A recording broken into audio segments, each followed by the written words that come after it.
So this is a video that's going to talk about this particular fraudulent contractor. Now there's lots of fraudulent contractors in the world. There's nothing new about this, but this guy is pretty special in particular.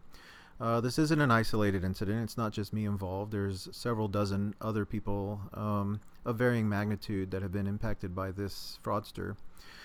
Who's claiming to be a Christian contractor, builder, remodeler, handyman kind of sorts.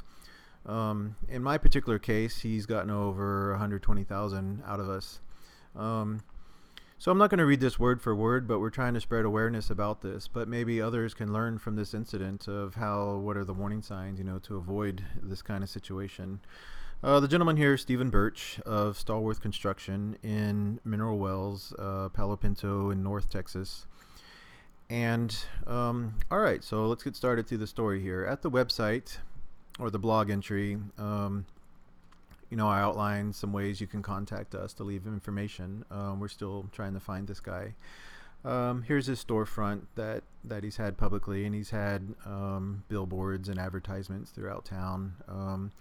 I think this particular company started in 2017, but apparently he's been doing this fraud activity for over a decade. There was an incident as far back that we're aware of in 2008. But we'll focus on what's happened here in our situation. So here's a quick summary of the numbers and dates, but we're going to get into more of the details in a moment. This is my reminder, stealing is wrong. Even if I give you money, one perspective is that's on me. I gave someone money and he's free to go do whatever with that money. And that's not quite how it works. My analogy would be when you go to a movie theater, you give them money for an experience, right? You give them $20, whatever, for tickets. And say something breaks down in the movie, right? The projector stops working or something happens, right? They give you a refund because you paid certain money and you didn't get that experience. So here I gave him quite a bit of money. I expected materials and building work to be done, and that was never done. And so next is kind of a summary or an expanded summary of the dates and monies and activities that happened. And so all this is between about a little over a year now, August of 2022, and now we've started, some legal actions here in August 2023, about a year later. All right, so again, I'm not going to read this word for word, but kind of to summarize, we bought this land in 2020. We plan to build a relatively small 1,400 square foot home. That's 2 stories, so with a carport and some decking. And we looked around for various contractors. They were, a lot of people were starting to build at that time, so everyone was pretty busy. And I had already gotten approval to start the build as far as the property owners approving the plans and so forth, and got paid for a building permit. So we came across this Stalworth Construction owned by Stephen Burch here in Mineral Wells. Mineral Wells is a small town. It's about 15,000 people population-wise, and down the street from this regional airport, about a mile off south of 180. And, he's got a building where he can store materials, a set of cars. So, he's looking like, a legit business there. But I understood the focus was he does remodeling at that time. I'm familiar with remodelers. My father did some remodeling jobs. Our neighbor, when I was growing up, he got started on a similar kind of work. So I understand the nature of that job. And I asked him, the job wasn't here in Mineral Wells. The job was about 45 minutes away towards Possum Kingdom Lake. And I told him, this is a little remote for you. This is a larger job. It's not just a remodeling. We're building a whole house here. And is he willing to do this? And he said he thought about it, and he was excited about the job and looked forward to the opportunity. We met him at his office, met his mother, who was sort of an office assistant, managing the phone and computer work there in the office. And one of his key assistants there was this Robert Coker, who previously worked at the volunteer fire department there in Mineral Wells. All right, so when the work got started, we first had to, this is my design where I just drafted it up informally, kind of my ideas of what we were looking for. You can't build a house to that. You need pretty exact dimensions and so forth. And so we had to get some blueprints made out of this. And so there was $5,000 spent starting on August 5th was the first payment. And Stephen had a designer that he worked with who did all of that work. And whoever that was did a decent job of that. I met Stephen out on August 12th to kind of look at the land and what kind of grade and that he's having to deal with. I told him I had already coordinated the power pole on the street. There was about $5,000 for that. This United Cooperative Services is who we were working with. They did a great job. Everything was fine there. Power at the street was ready. And I had paid the property owners. They coordinate the water treatment situation out there. So I paid them for the grinder pump and to start getting the water connection hooked up because we knew a build was about to start here. So by late August, Stalworth responded with this 3D model. All that looked fine. There were a few little issues at first, like the railing here wasn't quite right. There's a boxed in attic space that didn't have quite right on the inside. You know, little things that anyone would make mistakes on. So, but they corrected all that. We gave them feedback in an email, and a few days later, the model was corrected, and everything looked fine, and the scales looked fine. So, Stephen sent us an email what kind of material you're looking for, because part of building a house, you're going to have to start ordering a lot of that material ahead of time. So on September 7th, we sent an email what kind of cabinet styles we liked, the stairs that we were looking for, the styles of this railing on the decking that we were looking for. And that wasn't a requirement on exact materials, right? It gives them a rough idea of what we're looking for because he's still preparing the estimate. And that estimate was provided on September 13th. We looked it over. Everything looked reasonable to us. The cost of the estimate at that time was $277,000. I had made my own rough estimates on materials and rough hours of labor, and I was around in that same ballpark. So everything looked good. He came over the next day on September 14th. That is, Stephen came over. Stephen gave us an estimate of the build being done in April, and that was September of 2022. So that seemed, 7 or 8 months for this size of a build. All that looked reasonable. But here's the thing. He wanted 20% down up front. Since that time, I've met with other contractors who don't work this way, that you don't have to give them any money down. They have enough credit and assets of their own to fund doing these kind of builds. Now, I understood Stephen was a remodeler, kind of in my opinion at the time, he had just opened in 2017, not a lot of years behind him. And so he was trying to promote and grow his business. He had told us when we met with him that he was excited to work over in Possum Kingdom and expand his horizon of going into building larger jobs. And so that's a key thing that my biggest lesson here is avoid these contractors that do need this upfront money. That's a lot of risk for you.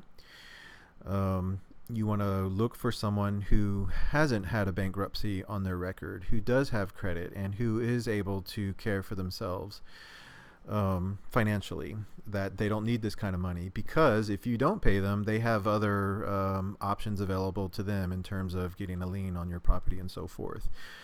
So there's really no reason to take this kind of risk.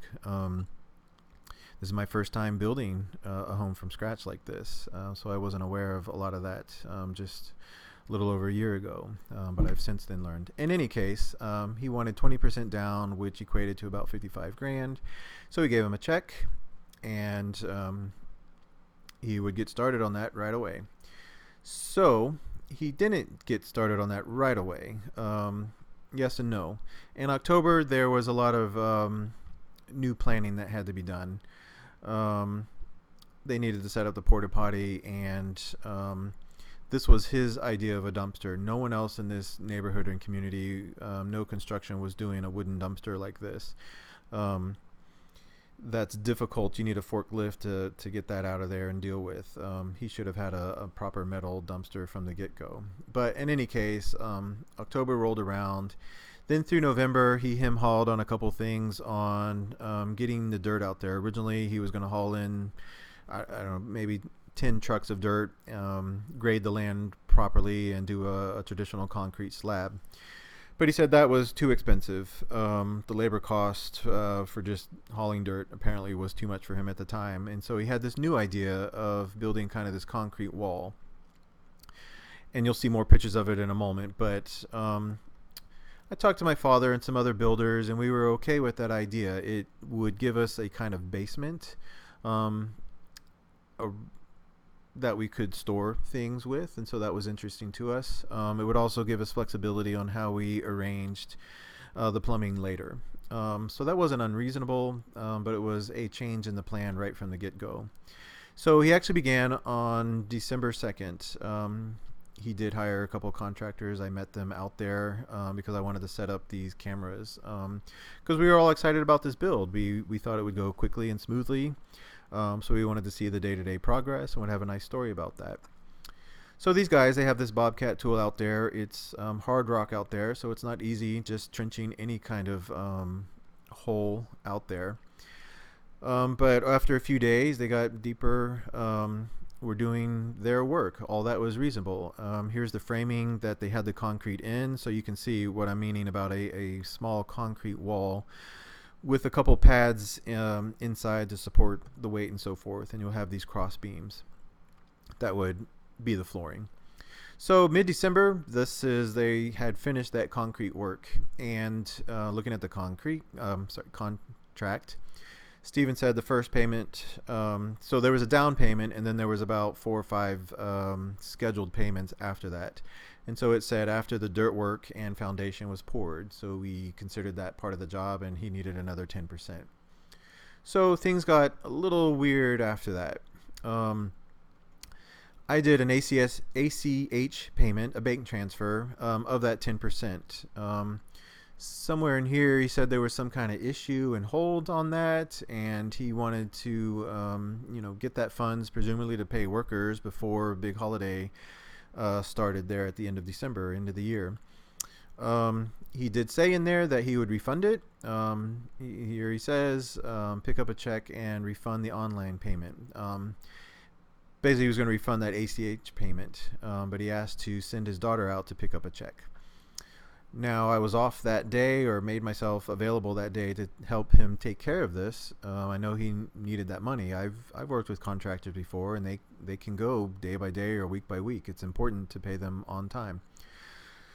So I offered, he didn't have to send someone out. I was going to go out to the land anyway, so I would just meet him in Mineral Wells at his office and hand him a check on the condition or provision that he would refund the earlier payment. No big deal. It was a little odd to me because I thought a check is going to have a certain hold on it as well, certainly a check for that amount. But he said he would do the refund, and if that was making his job easier, fine, I would go write a check for him. Okay, so there was some traffic. I don't know if I got there on time for him to get to the bank to do that check, but in any case, the check to my bank's record was on December 19th when it posted that it was paid. Then, the world, we went on break. Christmas holiday, New Year's, everyone's kind of closing down, taking a break for the year. I went to Florida with the family during that time. And I was checking every other day or so and saying, hey, that ACH payment, that's curious. It hadn't been refunded. Okay, maybe something came up and he had to wait till the next business day at the beginning of the year. I wasn't stressed about it at that time. But I sent him a text on December 31st. He said, hey, Happy New Year. I liked his idea on that foundation wall. I think that was going to work out for us. Maybe he saved some money not having to haul in that dirt. So he's trying to be financially, cognizant. This was a budget build. This wasn't a high dollar, relatively speaking, a gold plated home. It's just a modest little home out there for us to build at a reasonable price.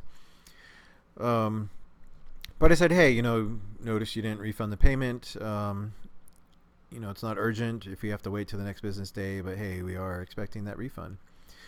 He doesn't come back until January 9th, a week later. Like, nothing about doing that refund. Just that he's working on a materials package and the framing. Okay, that's part of the job that has to happen. There was a hatch in the flooring that I was thinking about doing. He wanted to meet out at his office and talk about that. We ended up not doing it. We didn't need it, and it was something we could do later. But since we had a basement there, we were thinking about maybe a hatch to get down into the basement from the inside. But for various reasons, we ended up not doing that. But in any case, that's January 9th. And then something interesting happens on January 10th, the very next day. He sends out this text of this opportunity. We have the opportunity to purchase a large quantity of materials and prepay some of the other materials in order to lock in pricing now before pricing goes up at the end of the month. He had indicators that prices of materials was going to go up. I'm not an expert in any of that, so I have to take his word for it that, yep, if we buy things in bulk now, it saves us later. Presumably, when he buys all that, he has to store it somewhere, so he has that shed. We'll talk more about that in a moment, but he goes on to say that this should reduce the total cost by about 16 grand. So all that sounds good to us. But they needed a check for 100,000 that day to get all this material ordered. All right. I didn't debate with him about the lack of the refund at that time, thinking maybe he has to pay for part of this bulk pricing of materials with that. Talked to some others that about this savings of materials, it's all plausible. So okay, we said, all right, we'll do it. I sent a response saying, okay, let's do it. It's going to mean more interest for us up front, but we had a low interest loan at that time. As long as he gets this bill done, it all should work out. Bill done by the schedule that he said. He texts back and says, great, smart decision. My wife will see a shell, meaning the framing, going up next week. All right, so he sends over Robert Coker to pick up the check from our house. Robert comes over, and I say, hey, this is not inheritance money. This is not lottery winnings money. This is real money that we have worked for over the last couple decades and saving up this money. This the largest check that I had personally ever written. And so I said as much to Robert, like, take this money seriously. This is not just for fun money to us. This is not a small amount, and we're trying to build a house here. Robert goes off and delivers the check back to Stephen's office there in Mineral Wells. Stephen sends a text saying they're trying to deposit it and the bank wants some verification. Like, okay. And I knew this is large amounts. The banks are curious about moving this large amounts of money around. And I had called the bank earlier that day, my bank, saying that, hey, we're going to write a check out of this account that's going to be much larger than normal. Just a heads up on that. And they said, okay, that's fine. That's noted. But they still wanted me to call back later that day. And so, okay, that's fine. Nothing wrong with extra caution. Called them back. I gave Stephen some names of who to contact and who to call and some phone numbers at my bank. They did all that, and Stephen indicated me that they had the confirmation that they needed from my bank, and the check was apparently posted that day on January 11th. All right, so here's where things start to get uncomfortable. As mentioned, he said things would take place the next week. Okay, so I leave him alone. I don't really say anything. Assume he's doing the job of getting those materials, getting delivered at his facility there to start storing those materials. But basically, January came and went, all of January. That was January 11th, so he still had another 2 weeks. There was basically no email, no text, nothing. Our next contact, I called Stephen, and his first words were that he was excited that they had remodeled their office.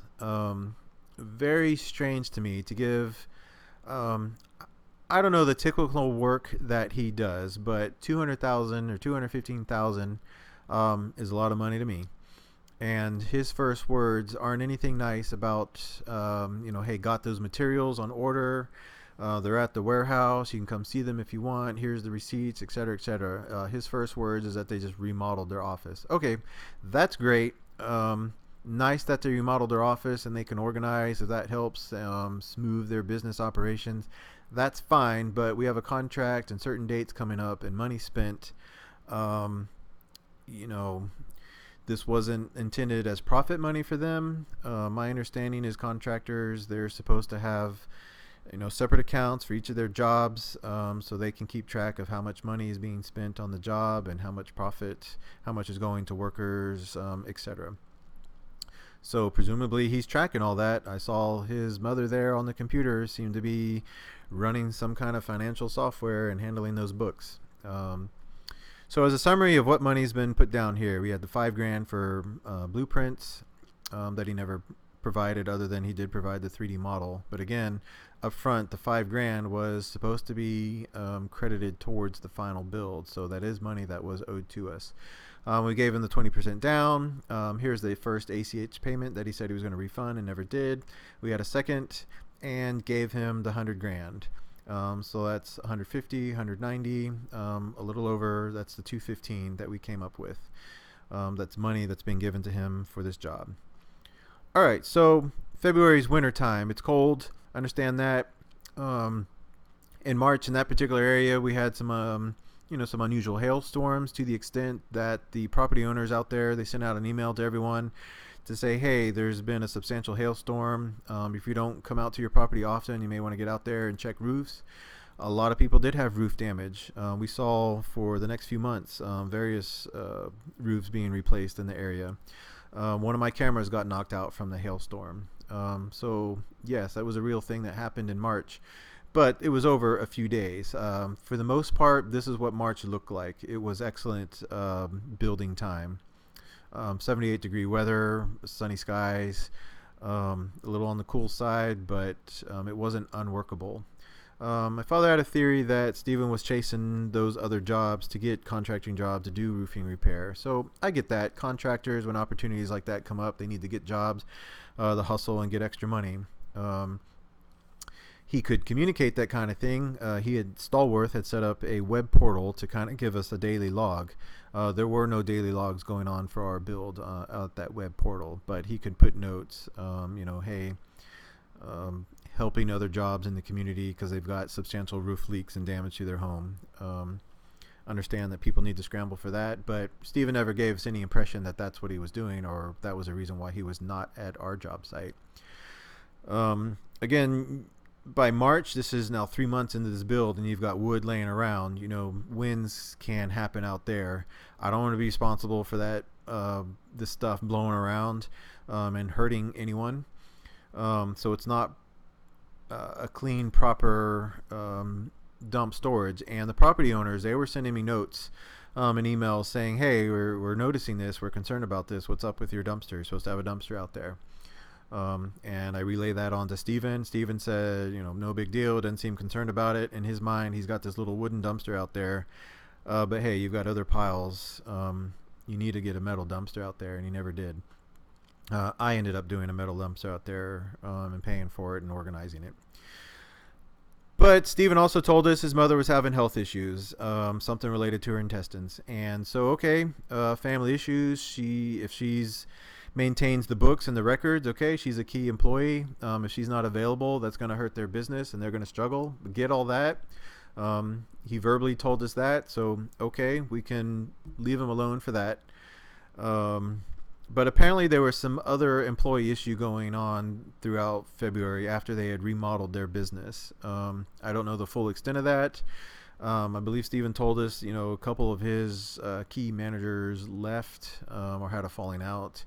But that's his problem, not ours. We gave him quite a bit of money already, as you can see. We're up to over 200,000. All right. I also reminded Stephen that, hey, not much progress is happening here. Our build permit ends in June, the end of June.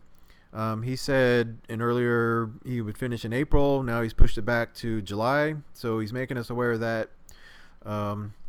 Okay. So moving on. Here in March, this is near the end of March 20th, this photo from here, you see basically no progress from that mid-December 16th. The only progress is they have removed the framing around that concrete work. The concrete is looking fine. It looks like they all did a good job on that. It's been through a number of rains and is holding up. These are some metal rods that were left over. And these are metal inserts to support the framing that they're going to put up when they start building the home. The rest here is a carport area.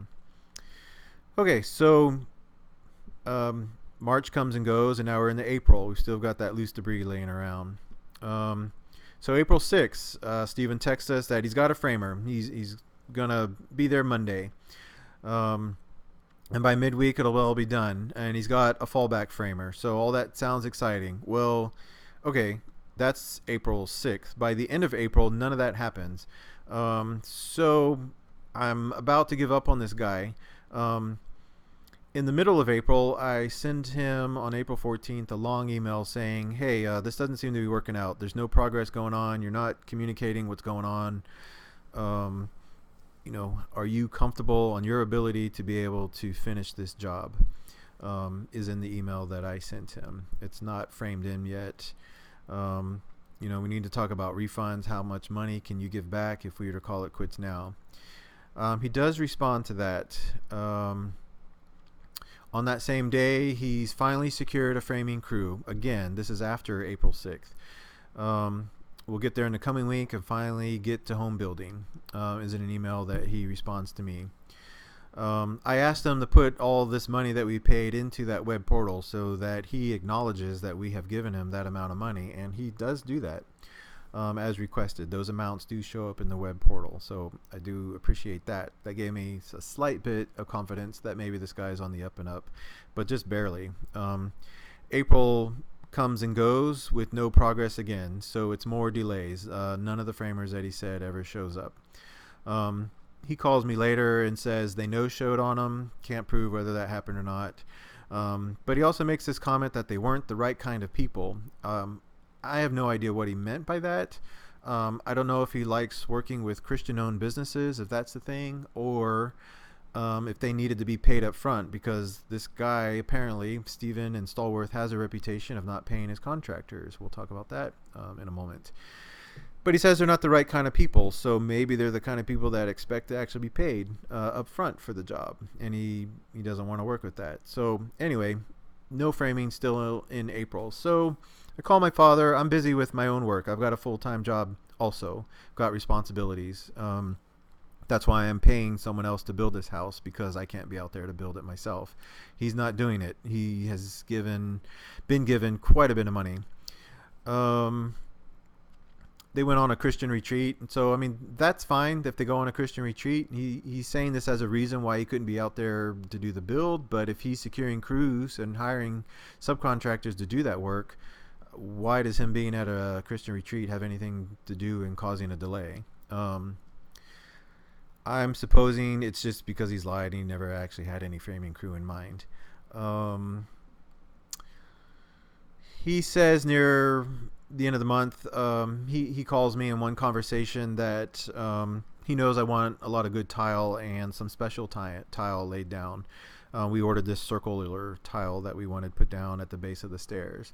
And so he's commenting, Stephen tells me he's going to send 2 specialists for some training up in May. Okay, that's fine. I don't really care about that. I've given him quite a bit of money and I just need to see this job going. Okay, so damage control. My wife was literally starting to throw up and getting sick about all of this. She couldn't sleep at night. She's having quite a bit of anxiety that we've lost now a lot of money. This guy is just not going to do the job. I've already sent him the letter in April saying, hey, what's going on here? Can you finish this job or not? So I call my father over. He's retired and happens to have just some time. And he knows construction and he can help calling around, because I understand if I tell Stephen that we're going to stop it's not like I have another contractor in mind that is willing and available to do this job right away. So the house would just sit there anyway. So I didn't want to drop Stephen until I had met some other contractors and gotten numbers from them and timelines and commitments on being able to do this job. So my father comes out and he starts making some phone calls and helping out with that. But Stephen is aware of that, and he starts to move a little bit faster. On May 2nd, he sends kind of a strange text to my wife of something about getting off meds.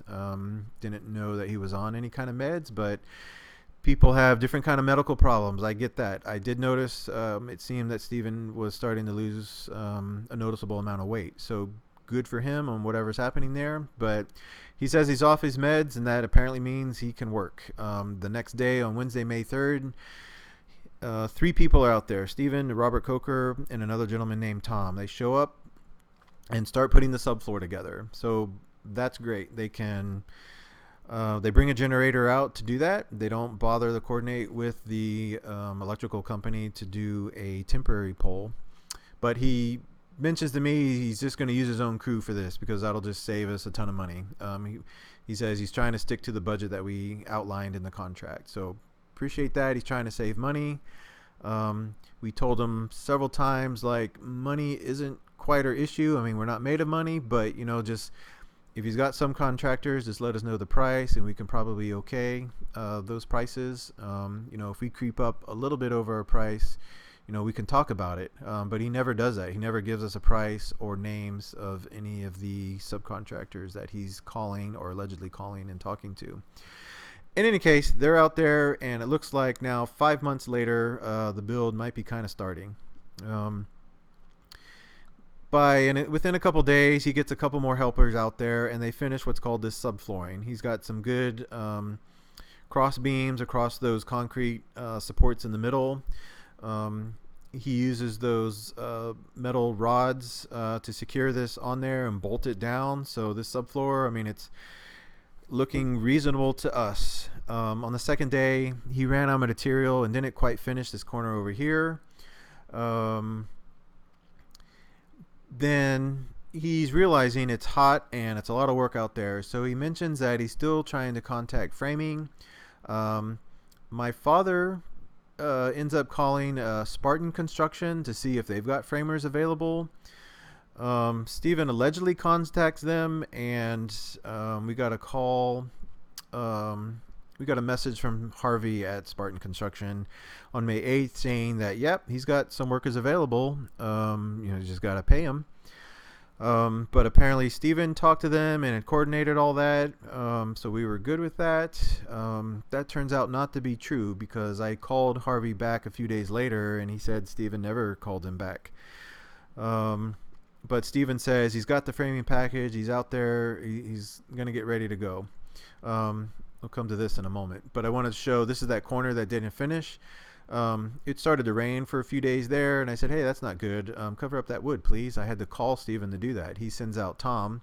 On the camera, we saw Tom's out there putting this covering down because it's not another week till they start the next phase of the work. You mentioned the Spartan. I called Harvey a few days later. They said Stephen never called back. So May 13th, Stephen is starting back out there. I've sent some other messages to him saying, hey, we're going to find contractors for you, giving them the hint that, hey, we're going to drop you if you're not out there to do this. He sends out, hey, he's got this wake-up call. Appreciates that we're finding framers for him that he ends up not using. We'll come back to that in a moment. He starts framing himself with that crew of 3 there around May 13th. No, that's when I sent him the email saying, hey, you're not out there. And he comes a couple days there later on May 15th. He sends a letter of apology saying he's not going to quit. He's sorry for all the anxiety that he's caused. He won't quit on this. Won't quit on our family. Won't quit on this home. He's got a legacy that presumably, I mean, he's trying to pass this business on to his children. Some are very young children. Some are grown children. That's great. He has some humility here. So I don't drop him then. I said, all right, if you say you're going to be out there, My wife says, hey, he's Christian faith family. He's had issues that he's had to deal with. He seems to be over those issues. He's willing to come out and continue this build. So, okay, one more chance. They show up on May 16th, and they do start framing up this house. It's hard to see. There's a yellow generator over here in the grass, that yellow top. I think Champion was the brand or something. It's a noisy gas generator, maybe 6,000 watts or so. I forget the exact spec. And I'm out there also saying, I want to support this build. My wife has continued a lot of anxiety about this, losing sleep. She's crying over this. She wants to move back home with her parents, who are in Florida. That's a real conversation that happened. She's very upset about all of this. She doesn't want to be out there. It's too much sadness for her that this money's gone. So I'm out there. I'm willing to help myself. I'll help cut wood, lift wood, build this house, get this going. I see he's got a generator, and I'm like, that thing's going to overheat and run out of gas. So it's the nearest gas station is 30 minutes away, there and back. So I said, hey, I'll put myself available, take a couple days off work, had some vacation saved up. Let's help him get this job. If he wants to use his own family and save a few bucks, okay. He gets one wall a day, just about. That's slow progress. I talked to several builders. They say a builder, proper framing crew, no reason they wouldn't have a whole floor up in about 3 days. But this guy, this Stalworth, they're there one day at a time getting a wall up. Okay, they do a decent job of it. They're trucking out a trailer. They're using that generator. They do the cuts that they need. They have the supports over the doors and the windows. It looks like decent work. Later, a contractor says there are some faults with some of the woods, and also just that it's been exposed to weather since then. But we'll get into that later. But my father's out there also. He's looking at the quality of the woods. They made some mistakes there. Nobody likes somebody standing behind them watching their work. Everyone, makes mistakes during the day-to-day of a job. So we get all that. We're not going to harass them for that. But the mistakes are, they miscut a few woods. They waste some wood material and they have to redo it, right? Waste some hours and minutes of the day. But that's normal work, right? We're not going to criticize them for that. But Stephen made a comment to me that he talked to his wife and, that he came back to do this job. He told his wife, like, he really has to get out there and do this job. And I just wanted to wring his neck and say, hey, you were paid quite a bit of money, ahead to do this job. You should have secured crews. If you don't like being out here doing it, you had plenty of money to get other crews out here to do it. But I held my cool, kept my head, and, just appreciated that he's out there doing this, and I hope he maintains this tempo. I talked to him about the dumpster. He says the dumpster is expensive. He doesn't want to bring it out, and I make a comment like, well, if you just get the job done quickly, the dumpster is not that expensive. You get 1 month and get it done. Like I said, I ended up renting a dumpster, and yeah, it was about $600 or $700 to get a dumpster out there. He claims that he's contacting the power company, but I don't really believe him. Stephen's whole idea is that to get the framing up, and then they're going to trench. It's about 200 feet from the street to the house, and just get the power meter set up.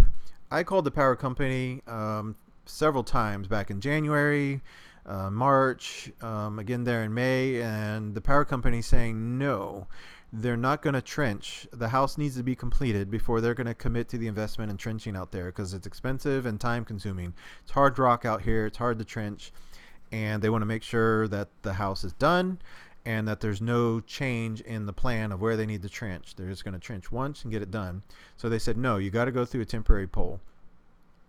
They will hook that up for free. Just get the pole up within 50 foot of the main pole that's out there by the street. Stephen's not going to do it. He's just going to work on that generator, which does run out of gas and just overheats and cuts out after running in that summer heat here in Texas. All right. So one day, in May 26th, we got tired of that generator ourselves. And my parents are out there. They've got this jackhammer. It's an electric one, actually, 2,000 watt, running on a portable generator. That was a little heavy. We haul that out there, and the three of us, we're out there going through this pancake layer of rock. We get 2 feet down. I talked to Roy Davis, who is experienced on building houses out there, president of the property owners. And I asked him, hey, is 2 feet deep enough? And he says, yeah, with the amount of rock out there, it's going to be solid enough. And that does prove to work out. We're 2 feet down. We do stick a power pole out there. We do reinforce it with rocks and dirt and bracing. And it's been, 3 months now. The thing is solid, solid as a rock. There's no wobbling on that pole. So good call there. We get the hole built for Stephen and said, hey, we've dug this hole. If you want to bring a pole out, it's available. Robert Coker is the one who actually says he has the pole, and he does bring that out basically the next day. Don't know why they couldn't spend some time to do that themselves and get a pole up. Stephen says he doesn't want to drive over the power cables because between there and where the house is, you'd have to run some cables. And I understand his concern that, when you drive over cables, they can get torn up pretty quickly. They could trench a small line. What I did is I just got some 10 gauge cables, 100 feet, and just go all the way around the driveway up to the house. It was some expensive contractor cables, but they work fine. We use them. We have used them for all his power tools. In fact, once we did all that, Stephen stopped bringing that generator out and was just using our power pole from thereafter. Okay, so by the end of May, they even hustle over Memorial Day, and they do get most of the framing done and starting on the siding. I don't want to call it siding. This inner skin of the walls. Siding's going to go on this outside of that and some wrap around that. But they get the majority of the framing done. There is no decking yet. Here's the power pole they brought out. They just threw it in the hole, and it was on us to actually secure it. This is the water line. That was all hooked up and working, and we ran a long hose, so they did have water. They weren't up to any of the interior work for sure, so they didn't really need water, but if they needed water to cool down or wash equipment or anything like that, water was available and working, and could be pumped up that 200 feet distance. So they tossed this power pole. So all right, thanks. They brought a power pole, called the power company the next day. They hooked it up to their 50 feet. Here's the bracing. As water poured down in here, it helped solidify all the material down here and kept that pole very solid. All right, so the very end of May, I noticed, our build permit in June was coming up, and we still didn't have a metal dumpster, and the property owner is still kind of harassing me about it. Harassing me in a good way. I'm not complaining about the property owners, noting that. So my father and I, we cleared out some cactus and some trees that were here in the way, and so this guy, he could bring up the dumpster. I called him, and he was available the next day. It was not an issue. It was not hard to find someone to bring a metal dumpster. It was expensive, about $700. He was supposed to bring out a 40 foot. At this time, I think he only brought out the 20 foot. He apologized for that, reduced the price to about $600. But a metal dumpster was out there. Then Stephen, he had his kids out there that day. They all helped toss all this wood into that dumpster. And of those two piles and the extra wood, we kind of filled up that 20 foot pretty quickly. But why did I have to pay for it and coordinate it? Never got really an answer for that out of Stephen. Okay, more progress continues in early June. They're starting to put more of the wood around. They get the roofing done. There's a conversation. Stephen notices across the road there's a crew coming along, and I know who was doing that build. It was Height Baldwin, and so Stephen's trying to snipe crew or help them moonlight. I don't know how appropriate all that is, but anyway, Stephen's not shy about that. I see him drive his truck up there and talk to them at the end of the day. So getting some of them to help with some of the decking and run this, what he's calling the cornice, and help dry in the house. Because I get it. I mean, these are heavy plates of wood, and I was a little scared for Stephen of building this rickety scaffolding and getting up there holding that heavy wood. You know, they're not young, spry people anymore. Stephen, I think, is over 50. Robert Coker, I think, has health issues. Tom's a good worker. He hurt his thumb, not on this incident, but he cut up his thumb on another build, he said. So I remember a story about that.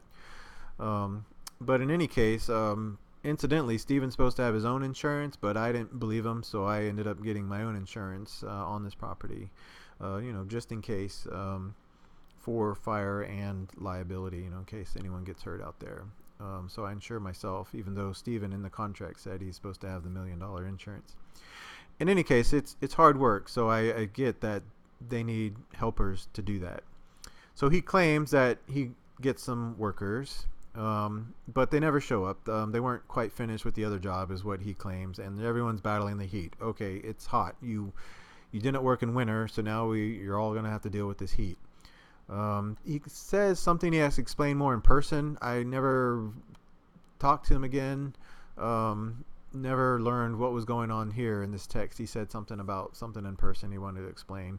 But again, he says roofers are supposed to seal us up in a week, you know, and the plumbers are going to be coming in soon, electrical. None of that happens. Let's see, in June 8th, he comes out, starts doing some of the patio work. Both there's a rear patio and a front patio work. So June 9th, he does get a couple guys to come out to do this house wrapping material, and he does, I wouldn't say finish, but shores up this roof, gets it slightly closed with the same kind of decking material. Not decking, but this plywood material up. And I saw pictures of it where they had this scaffolding out here. These guys had some metal scaffolding out there. Here's one left over, but they did have some metal scaffolding out here. So I felt, you know, they knew what they were doing and had the tools they needed to do it right. They worked efficiently. The only complaint I have is a lot of the nails that they were using, you know, those little round red nails. A lot of them got plucked and ejected, and they were scattered or out on the land. You know, they still have the 1.5-inch nails sticking up here and there. Not a complaint. That's just part of the job. They could have done a better job maybe coming back and cleaning that up. So June 14th, the house wrap is finished. Stephen comes out one more day, June 16th, and starts putting this plywood down to fill in this decking. Earlier in June, so one little part of the story that I missed, might be, it is mentioned somewhere in here, but around June 8th, here, the $8,000. I appreciate him being out there all throughout May. I think maybe he's getting back on track. He is starting to communicate with other crews, so I got a little bit of confidence gained back. And there's a little bit of rework. Stephen brought the wrong boards for this decking, so they ended up being longer, and so he's going to have to cut them anyway. So he ran it by me, and he said, hey, what if we just make the decking larger? And I ran it by my wife, and she said, yeah, a little bit of overhang over here might keep rain off of cars and such. So that might be a little bit nice to have a little 2-foot overhang over that. So we extend the planned size of this decking. The second change is now back here. All this is elevated, right? You can't walk out of the house and just fall off 2 feet. So we need either dirt or decking back here. So I talked to Stephen, and that wasn't originally planned. It was originally planned that he was going to bring in dirt and all this would be level.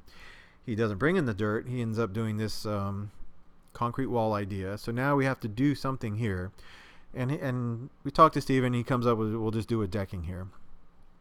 I said, okay, we'll do a decking level out to here. We'll put a slope on here so you can kind of walk down. He gives us an estimate of $8,800 for the extended decking and doing this patio work here. So I'm not going to judge if that's an appropriate price. Obviously, we didn't look for, some other opinions on that. And I go ahead and pay the guy. I said, okay, you need to order this material and get started. You're hustling now to get work done. Let's do it. Okay. Pay him the $8,000. Well,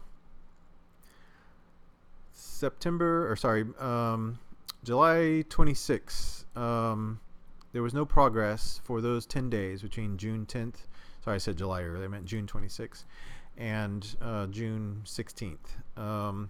He does send a text on June 26th about windows and siding and roofers all next week. Every time he texts me, everything will be there next week. None of that shows up. So July comes around.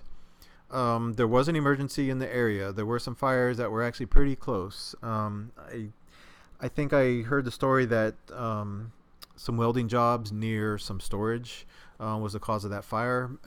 I was out there and I saw helicopters, 500 feet from the house with buckets taking water out of the lake and helping to put out these fires. So yeah, it was a real issue in the area. So okay, they couldn't come out that weekend, but they could have come out the previous weekend. Yes, it was starting to get super hot, triple digit, over 100 degrees Fahrenheit. So not ideal. Just get out there early before that temperature comes in the afternoon. There's no updates on the portal that I mentioned earlier about any of these kind of delays. All right, on July 5th, he says that doors will be ready by the middle of July. Several times I've asked Stephen to, hey, send us text or show us some receipts of this material that you're claiming that you've spent our money. He never provides any of that. We even try to go to his place of business there to see if he has a material stored at that warehouse that you saw earlier. He's got a sizable warehouse there where he could store material. When we visit there, it's very rushed. He wants to get us out of there. It's rushed in the sense, like, as soon as we walk in, he's like, hey, hi, I'll meet you out at the land. Just head out there and I'll meet you out there. There's nothing like, hey, here's all that material that I'm storing for you. Here's that roofing material, and etc. So it's bogus. He's never ordered any material. Anything that he's ordered that morning to have ready. So July 10th, we get this photo of Tom backs his truck up and removes all the Stalworth tools and equipment there. Presumably, I assume that day that he's going off to another job because Stephen had just July 5th said, hey, doors are going to be there. So I don't think too much of it, but he removes, they had some air hoses, electrical extension cables. They had sawhorses, a few ladders, some of that material. He packs it all up and heads out, and no word from Stephen after that. So I'm done dealing with this. This is now like the second or third time. I can't give him any more chances. This is a lot of dishonest work, no communication. I do give him like one last chance. On July 30th, I sent him an email saying, hey, these are parts of the contract that I think you violated. If I don't see workers out there next week, because you said next week things will be there, we're just going to have to terminate this contract and then take it from there on how much you're going to refund. No response to that email or message for that entire week. So I go to a law office.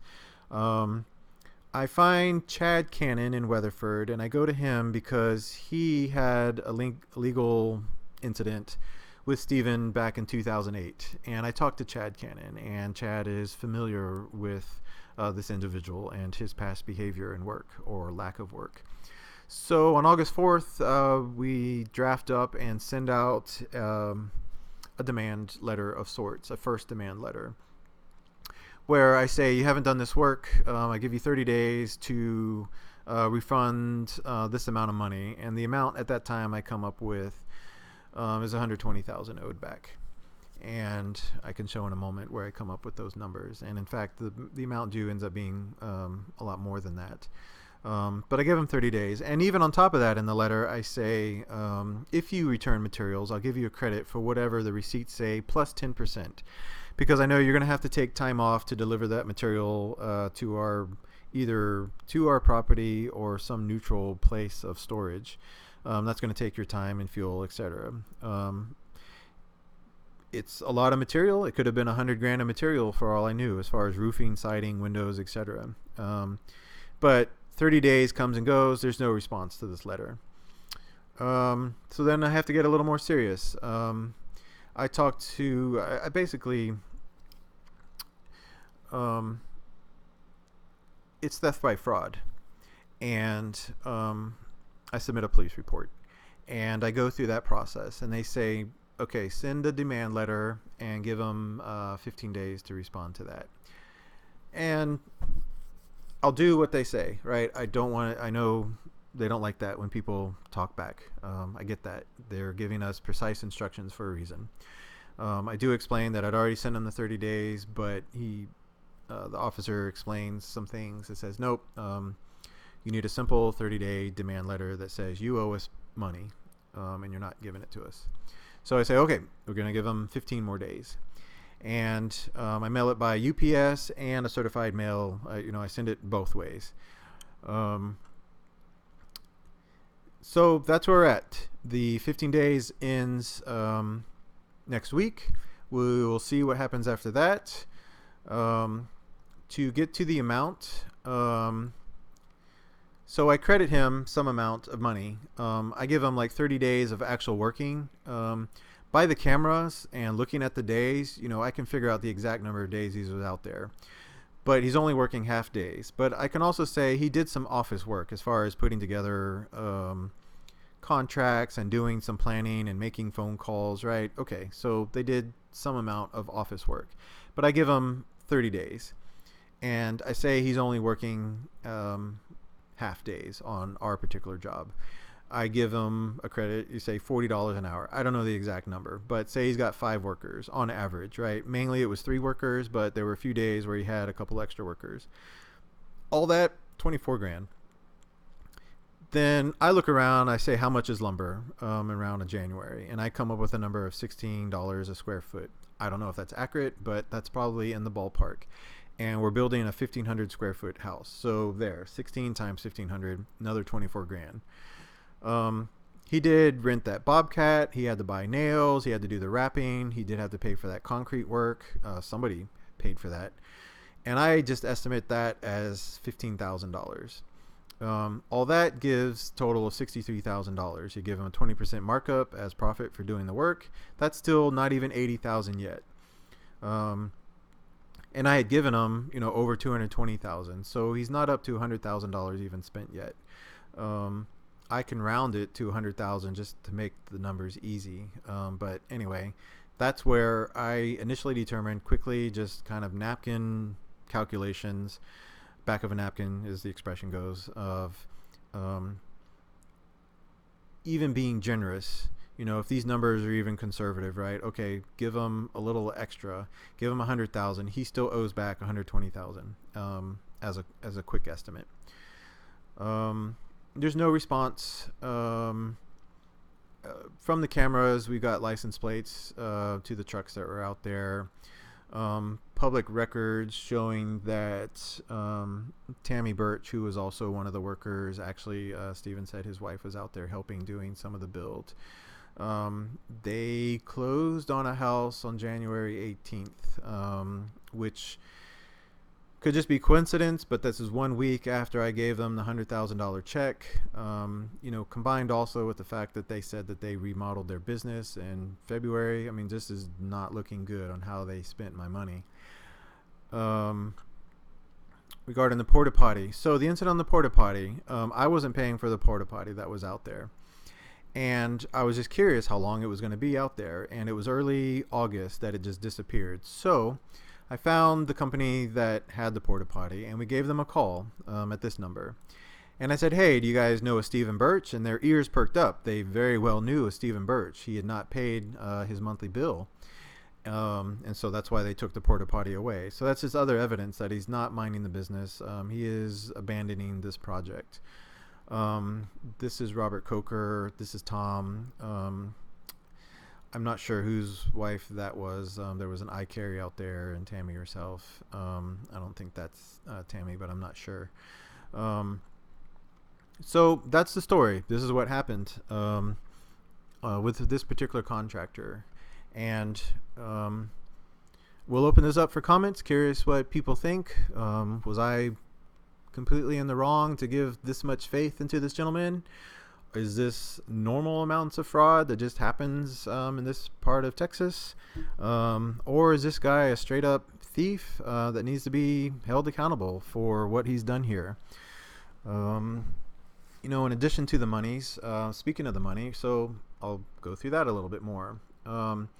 He never gave us the blueprint, so $5,000 there. I will say the 20%, he did spend that money towards putting the concrete down and getting some of the framing material done. I'll put both of that, the 10% down and the 20% down. That yes, he was out there a number of days, because all that totals the 55 plus another 20. You're at 75 plus this area, so you're close to the 80 grand right there of work that he has done. So fair credit there. He never refunded that 27,000, so that's another stolen amount of money. No additional materials, and he's completely abandoned the project after we gave him 100 grand and the 8,000 for the extension work. All that totals to 224. If I credit him 80,000 for work that was actually done, that means 144,000 actually owed back. Then of course you have other overhead since then. I've been paying for that water bill since last August, which they never used because I never even got to the point of needing drywall and needing that water. The metal dumpster, I had to pay for that. It's now the third month is going to be coming up soon. So this is 2 months of paying for that metal dumpster. Legal fees of sending out letters. I'm going to have rework on the exposed wood that's out there. I've already had an estimate of about 30 grand of rework. This was my estimate. I said 15% of the work that was done already. So I think that's about the 15% of the 80 grand. But that's a rising number the longer that wood stays out there exposed. And then I took a number of days off work. And then, you know, I've had chest pains after this. So there is medical issues out here. I haven't been able to use the land as we planned now for this summer, and it's looking like possibly next summer either. Whole family said, hey, this is going to be done in April, so they made travel plans to be out here this August to enjoy over the summer. They had to cancel all the plans. Now, I can't hold them accountable for that, but you know, there's miscellaneous losses that have incurred here. So all that's another 20 grand of losses that have gone into this project. Absolutely theft by fraud in my mind. So that's the story. If anyone has any comments, I'll put a link to the website in the description. Thanks for listening to the story. Watch out for doing any business with this individual, Stephen Burch, or anyone that he is in association with.